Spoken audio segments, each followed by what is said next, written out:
예수님, 주님이 꾸짖으시어 진노와 바람을 일으키시니 내 불행하던 날 그들이 나를 쳤어도 주님은 내 버팀이 되셨나이다. 시편 18편 16, 19절의 기도로 애청자 여러분께 주님의 평화를 빌면서 사무엘 하권 15장에서 24장의 말씀을 봉사하겠습니다. 예언자 나단이 예고한 대로 다윗이 범한 죄의 벌로 그 자녀들 사이에 수치스러운 근친상간과 그로 인한 형제간의 살인극이 벌어졌다는 것을 어제 말씀드렸는데요. 압살롬이 그 자기 누이에게 추행을 범한 이 암논을 살해했는데 암논은 다윗이 가장 아끼던 아들이라고 했어요. 그 사건으로 수년간 피해가 있던 압살롬이 다윗의 용서를 받아서 예루살렘에 돌아왔다고 했는데 이 압살롬이 왕위 찬탈의 야심을 품고서 4년간이나 음모를 꾸미고 있습니다. 사무엘 하곤 15장에 나오는 압살롬의 선거 공작이 전혀 낯설지가 않아요. 압살롬이 유권자들의 마음을 사로잡기 위해서 사람들에게 아부하는 말, 무작정 그들이 옳다고 칭찬을 해주고 듣기 좋은 말로 민중에게 아부하면서 자기 편으로 이끌어들이는 방법은, 그리고 또 누가 가까이 와서 그에게 절할 때마다 그가 손을 내밀어 그를 붙잡고 친절과 호의를 표시하는 방법으로 그는 이스라엘 사람들의 마음을 사로잡았다고 했는데, 이것은 요즘도 선교철이 되면 어디서나 우리가 쉽게 볼 수 있는 그런 현상들이죠. 마침내 압살롬은 헤브론에서 쿠데타를 일으켰고 반란 세력은 점점 강해져서 다윗이 예루살렘에 있던 모든 신하들과 집안을 이끌고 도망을 가야 했어요. 그때 난을 피해가는 모든 사람이 다윗 앞을 지나갈 때 온 세상이 목 놓아서 울었다고 했어요. 다윗은 계약궤를 모시고 따라 나선 사제 사독과 그의 아들들을 예루살렘에 머물게 하면서 사독에게 이르기를, 하느님의 궤를 성읍 안으로 도로 모셔가시오. 내가 주님의 눈에 들면 그분께서 나를 돌아오게 하시어 그 궤와 안치소를 보게 하실 것이오. 그러나 그분께서 나는 내가 싫다고 하시면 나로서는 그저 그분 보시기에 좋으실 대로 나에게 하시기를 바랄 뿐이요 하면서 그들에게 예루살렘의 소식을 전해줄 사명을 맡기고 있습니다. 그 당시의 참상을 사무엘 하권 15장 30절 이하에서는 아주 자세하게 묘사를 하고 있어요. 다윗은 올리브 고개를 오르면서 울었다고 했어요. 그는 머리를 가리고 맨발로 걸었다. 그와 함께 있던 이들도 모두 제 머리를 가리고 울면서 계속 올라갔다고 전해줍니다. 이러한 행동은 큰 재난의 때에 속죄하면서 애도하는 자세이기도 하는데요. 다윗은 그의 고문이었던 아히도벨이 압살롬의 반란 세력에 끼어있다는 소식을 듣고서 주님, 제발 아히도벨의 계획이 어리석은 것이 되게 하여 주십시오라고 기도했어요. 다윗은 그렇듯 기막힌 상황에서 주님께 원망하는 대신에 간절히 기도하는 모습을 보여줍니다. 다윗이 하느님께 예배드리는 산꼭대기에 다다랐을 때 히르키 사람 후세가 옷은 찢어지고 머리에는 흙이 묻은 채 다윗을 따라 나섰을 때 다윗이 그를 예루살렘으로 되돌려 보내면서 압살롬의 측근 중에 끼어서 아히도벨의 계획을 실패로 돌아가게 해줄 것을 당부합니다. 그곳에서 사제 사독과 더불어 다윗을 위해 일해달라고 부탁을 했고 후세는 그대로 따랐어요. 다윗의 일행이 바후림이라는 곳에 이르렀을 때 사울 집안에 친척되는 가운데 시므이라는 사람이 다윗을 저주하면서 돌을 던집니다. 그때 다윗의 신하 아비새가 이 죽은 개가 어찌 감히 저의 주군이신 임금님을 저주합니까? 가서 그의 머리를 베어버리게 해주십시오. 그러자 임금은 주님께서 다윗을 저주하라고 하시어 저자가 저주하는 것이라면 어느 누가 어찌하여 내가 그런 짓을 하느냐 하고 말할 수 있겠소. 그러면서 다윗이 아비새와 모든 신하에게 이르기를, 내 뱃속에서 나온 자식도 내 목숨을 노리는데 하물며 이 베냐민 사람이야 오죽하겠소. 주님께서 그에게 명하신 것이니 저주하게 내버려 두시오. 행여 주님께서 나의 불행을 보시고 오늘 내리시는 저주를 선으로 갚아주실지 누가 아오 하면서 말렸어요.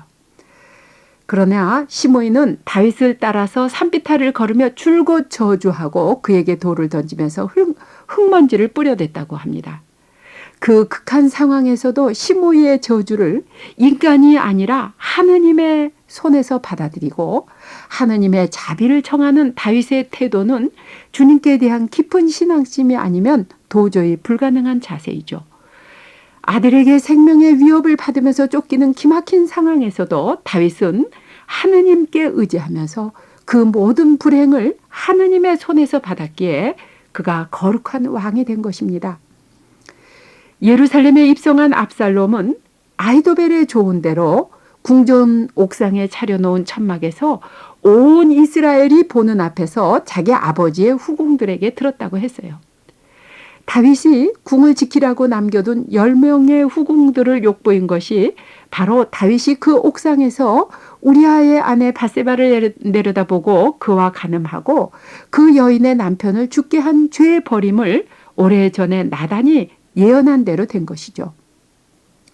이처럼 다윗이 그의 죄의 대가를 너무나도 혹독하게 치르면서 시종 그의 죄를 참회하고 그 모든 불행까지도 주님의 손에서 받았기에 다윗은 거룩한 의인으로 거룩한 왕으로 영구히 칭송을 받게 됩니다.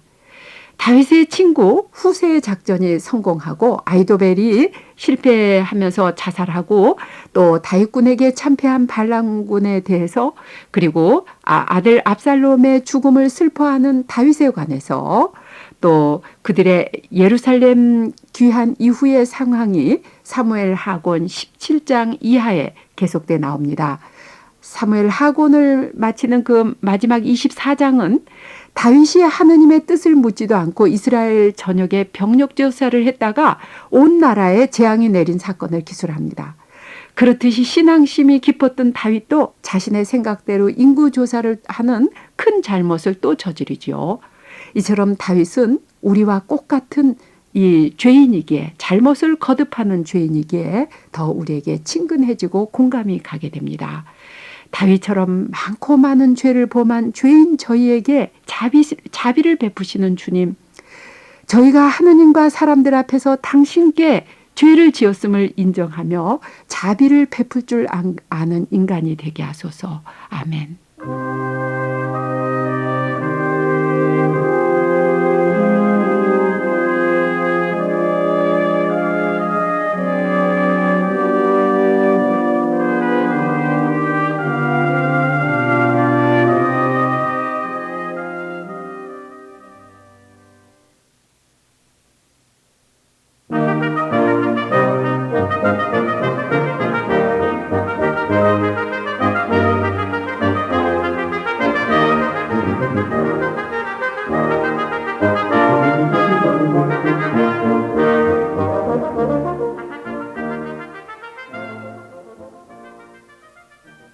참 예수님, 복되어라 거룩히 기뻐할 줄 아는 백성은 주여 당신 얼굴의 빛 속에 걸으리다. 그들은 항상 당신 이름으로 기쁘고 당신의 정의로 길을 도두리이다. 시편 89편 16, 17절의 말씀으로 애청자 여러분께 주님의 평화를 빌면서 열왕기 상권 1장에서부터 3장까지 말씀으로 열왕기에 관하여서 소개하려고 합니다. 열왕기는 이스라엘 남북 왕국의 왕조실록과도 같은데요. 그렇지만 이 책은 야훼 하느님께 대한 충실과 성전을 강조하면서 역대 왕들을 평가하는 기준이 야훼 신앙과 율법 준수의 충실성 여부에 두고 있기 때문에 정통 종교를 수호한 왕들에게는 최고의 찬사를 보내는 대신에 그 예로 유다의 히즈키야나 요시야 왕 같은 예죠. 정치적으로 큰 업적을 남겼지만 이제 그 야훼 신앙에 반대되는 행위를 한, 예를 들면 북왕조의 옴리 같은 그런 왕들은 아주 신랄하게 비평을 하고 있습니다. 그래서 열왕기 역시 유일하신 하느님 야훼 신앙과 예루살렘을 강조하는 신명기 사관으로 쓰여졌기 때문에 이 열왕기도 신명기 역사서라고 합니다. 사무엘 전후서가 다윗을 강조하는 데 비해서 이 열왕기는 사울에 관해서 많은 부분을 할애하고 있어요.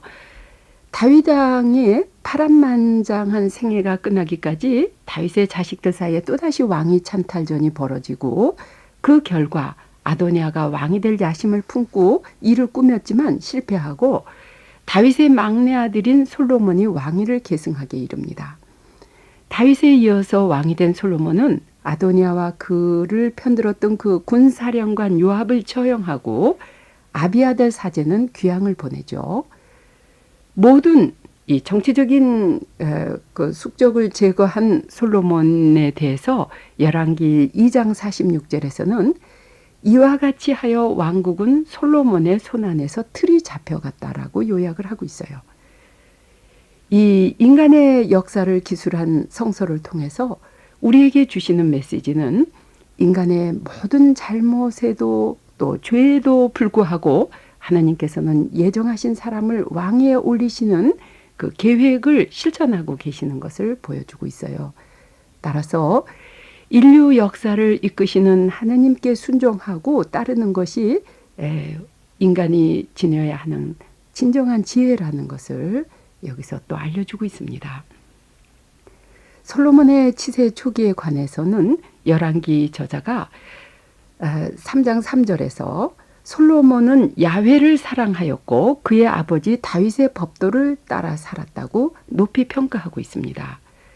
솔로몬은 첫 왕인 사울이나 그의 아버지 다윗처럼 예언자들을 통해서 그 왕직을 받은 것이 아니었기 때문에 이제 그 야훼 인준이 필요하다고 생각이 됩니다. 그 인준을 솔로몬이 그 꿈으로써 받게 되는 것이 이 3장 5절 이하에 나오고 있어요. 솔로몬이 기본 산당의 제단에서 번제물을 1000마리나 바친 날 밤 솔로몬의 꿈에 나타나신 하느님께서는 내가 너에게 무엇을 해주랴 하고 물으셨어요. 이때 솔로몬은 소인에게 명석한 머리를 주시어서 당신의 백성을 다스릴 수 있고 흑백을 잘 가려낼 수 있게 해주십시오라고 청했어요.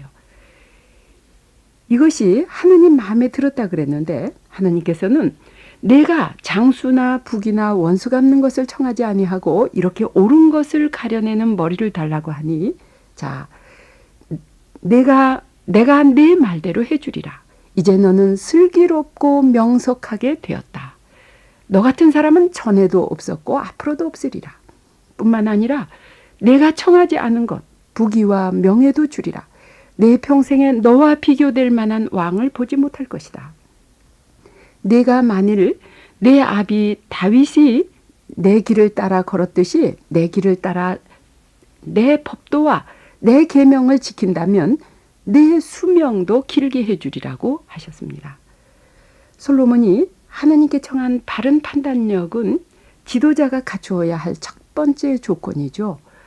바른 판단이란 개인이나 공동체가 향해 가는 목적지가 어디인지 그 올바른 방향을 알려주는 나침판의 바늘과 같아서 공동체를 이끄는 지도자에게 절대로 필요한 이 최우선의 자질이라고 볼 수 있겠습니다.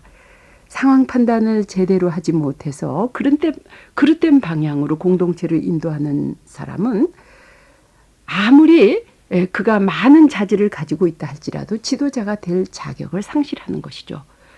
하느님께서 솔로몬에게 허락하신 은혜로 그가 얼마나 현명한지를 알려주는 유명한 이야기가 3장에 나오는 솔로몬의 재판이죠. 한 집에서 해산한 두 여인의 아이 중에 하나가 죽었는데 그들이 서로 산 아이가 자기 아이라고 주장하자 솔로몬 왕이 칼을 가져오라고 하죠.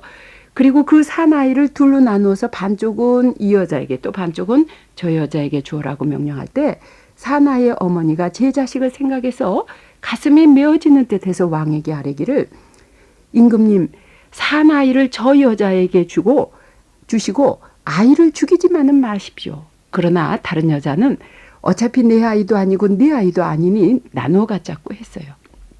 그러자 왕은 분부하기를 사나이를 죽이지 말고 처음 여자에게 내주어라. 그가 참 어머니다라고 했고, 온 이스라엘은 왕의 이 판결 소식을 듣고 왕에게 하느님의 슬기가 있어서 정의를 베푼다는 것을 알고는 모두 왕을 두려워하게 했다고 합니다. 이 이야기로서 솔로몬의 지혜는 이론적인 지식이 아니라 일상생활 안에서 일어나는 일들을 바르게 분별하는 삶의 지혜라는 것을 알려주고 있어요. 주님, 저희에게 바른 판단력을 지닌 백성의 지도자를 보내주시기를 청합니다.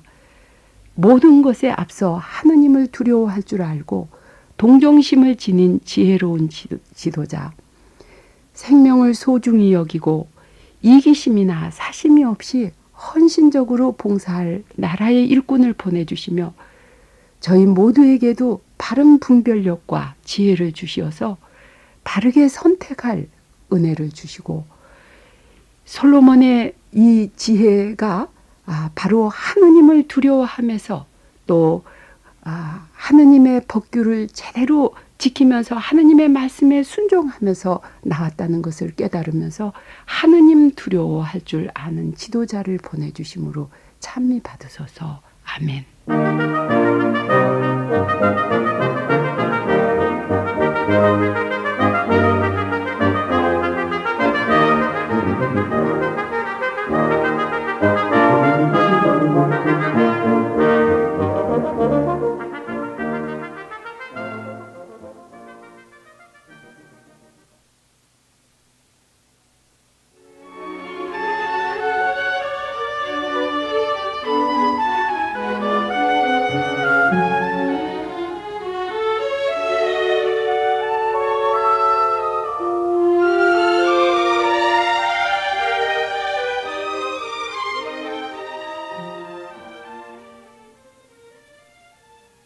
참예수님, 야훼님 찬양하라. 주님의 모든 종아, 밤도와 성전에서 예배하는 자들아, 성소를 향하여 손을 높이 쳐들고 너희는 찬양하라 야훼님을.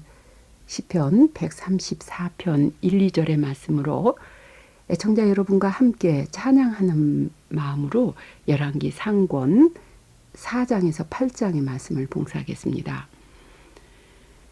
솔로몬의 치세의 초기를 요약하는 4장 20절에는 유다와 이스라엘은 바다의 모래알처럼 인구가 불어났지만 먹고 마시는 일에 아쉬움을 모르면서 잘 지냈다고 하면서 솔로몬이 다스리는 동안 유다와 이스라엘이 마음 놓고 살면서 저마다 자기의 포도나무와 무화과나무 아래서 두 발을 뻗고 잘 수 있었다고도 표현하고 있어요.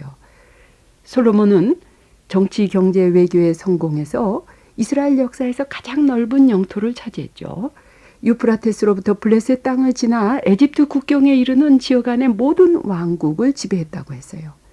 열왕기 저자는 하느님께서 솔로몬에게 지혜와 슬기를 한없이 주셨으므로 그의 박식하기가 바다의 모래불판 같았다고 하면서 솔로몬에게 당신의 지혜와 번영은 내가 듣던 소문보다 훨씬 더 뛰어나십니다 라고 한 그 세바의 여왕이 감탄하는 말로 그의 국제적인 명성을 나타내고 있어요.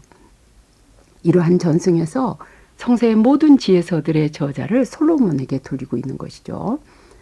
예루살렘 성전을 중요시하는 신명기 저자는 열왕기 상권 6장에서 성전의 착공과 완공된 그 일정과 성전 건물의 구조, 건축 자재, 장식 등을 아주 자세하게 설명하고 있는데요.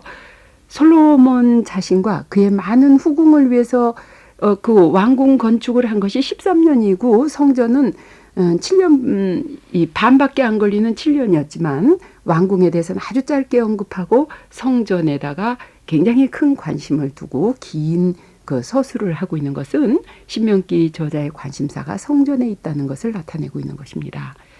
다윗이 시온으로 옮겨온 계약궤를 성전으로 운반해오고 또 성전 축성에 관해서 이 기술을 하는 이 부분에서요. 사제들이 성전의 지성소에 거룩의 날개를 마련하고 그 자리에 계약의 궤를 안치해 놓고 성소에서 나올 때 하느님의 현존을 상징하는 구름이 성전에 가득 차 있다고 한 이 8장 11절 이하의 말씀입니다. 사제들은 그 구름이 너무 짙었으므로 서서 이를 볼 수가 없었다. 야훼 영광이 야훼 전에 가득 차 있었기 때문이다. 그런 가운데 솔로몬이 입을 열었다. 야훼께서는 몸소 캄캄한 데 계시겠다고 하셨습니다. 영원히 여기에서 사십시오. 제가 주님을 위하여 이 전을 세웠습니다. 그리고 나서 왕은 모여 서 있는 이스라엘 온 회중 쪽으로 얼굴을 돌리고 복을 빌어주었다. 이어서 솔로몬은 이스라엘 백성이 에집트를 탈출해 나오던 때부터 이 성전을 짓고 계약의 궤를 옮겨 모시기까지의 경위를 설명하고 8장 22절에서 53절까지의 이 긴 솔로몬의 기도가 나오고 있어요. 정치군사의 최고 통치자인 솔로몬이 마치 사제처럼 야훼 제단 앞에 서서 하늘을 향해서 두 팔을 들어 올리고 기도를 드리는데요. 이스라엘의 하느님 야훼여, 위로 하늘이나 아래로 땅 그 어디에도 당신과 같은 신은 없습니다. 주님 앞에서 한 마음으로 살아가는 종들에게 신실하시며 맺은 계약을 지켜주시는 분이십니다. 이렇게 찬미로 시작해서 다윗 왕조를 길이 지켜주실 것을 청원합니다. 그러나 그 조건은 그 후손들이 하느님께 순종해야만 이 하느님께서 이 복을 주신다는 조건을 상기시켜주고 있죠. 이 기도는 백성이 어려울 때 도와주시기를 청하는 기도로 이어지는데요. 그 백성이 야훼 전에 가지고 나오는 어려운 문제가 7가지로 나옵니다. 말하자면 옳고 그름의 판결, 패전, 가뭄, 각종 재앙, 먼 나라에서 기도하러 온 외국인, 또 원수와의 전쟁, 유배 중에 백성이 겪게 되는 어려운 문제를 구체적으로 열거하고 있어요. 이 기도의 공통 요소는 기도하는 사람들이 성전 제단 앞에서 또는 성전을 향해서 기도할 때 그들의 잘못을 용서하시고 그 청원을 들어주십사는 기도죠. 솔로몬이 이렇게 간절한 기도를 야훼께 드리고는 기도가 끝나자 야훼 제단 앞에서 무릎을 꿇고 양팔을 하늘로 쳐들고 있던 자세를 고쳐 일어나서 이스라엘의 온 무리에게 큰 소리로 복을 빌어주었다고 해요.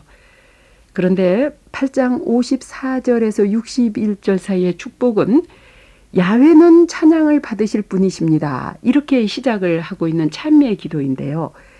야훼께서 그 백성과 함께 계셔 주시기를 청하는 이 청원의 기도이고, 그러니 우리 하느님 야훼와 한 마음이 되어 오늘과 같이 야훼 법과 명령을 지키고 따르도록 합시다 하는 이 권고로 끝맺는 기도인 것입니다. 여기서 저는 지난 주간 여행 중에 만난 어떤 시골 할머니의 기도를 애청자 여러분께 소개해드리고 싶군요. 농사로 굽은 허리를 더 굽히시고 거칠은 두 손을 모으신 할머니 한 분이 빈 성당에 제대 앞에서 기도하시는 모습을 떠올려 보세요. 그 할머니는 도시에 나가 있는 자식들, 손주들, 온 집안 식구들과 친지들의 이름을 하나하나 부르면서 간절히 기도하기를 마치신 다음에 하느님 고맙습니다. 하느님도 만수무강하세요 하고 기도하셨어요. 이 할머니의 기도를 들으시고 하느님께서 얼마나 기뻐하실지 그 하느님의 마음을 느낄 수 있는 듯 했어요. 이것이 곧 찬미가 아닐까요? 솔로몬 왕이나 우리 시골 할머니나 우리들 자신의 기도나 그 내용은 거의가 같다고 여겨집니다. 기도할 때 다른 사람을 의식하는 바리사이들의 기도를 책하신 예수님께서도 너희가 간절히 구하며 자꾸 두드리면 청원하는 것을 받게 되리라고 하셨어요. 기도를 들으시는 하느님의 마음을 잠시라도 생각하는 것이 곧 찬미임을 일깨워 주시면서 솔로몬의 기도를 열왕기에서 읽게 하시는 주님, 이 좋은 가을에 하느님 만수무강하세요 하고 기도한 우리 할머니의 찬미로 하늘 땅을 만드신 야훼 하느님의 축복을 감사드립니다. 주님은 영원히 찬미 받으시며 우리 민족 모두의 기원을 들어주심으로 영광 받으소서. 아멘.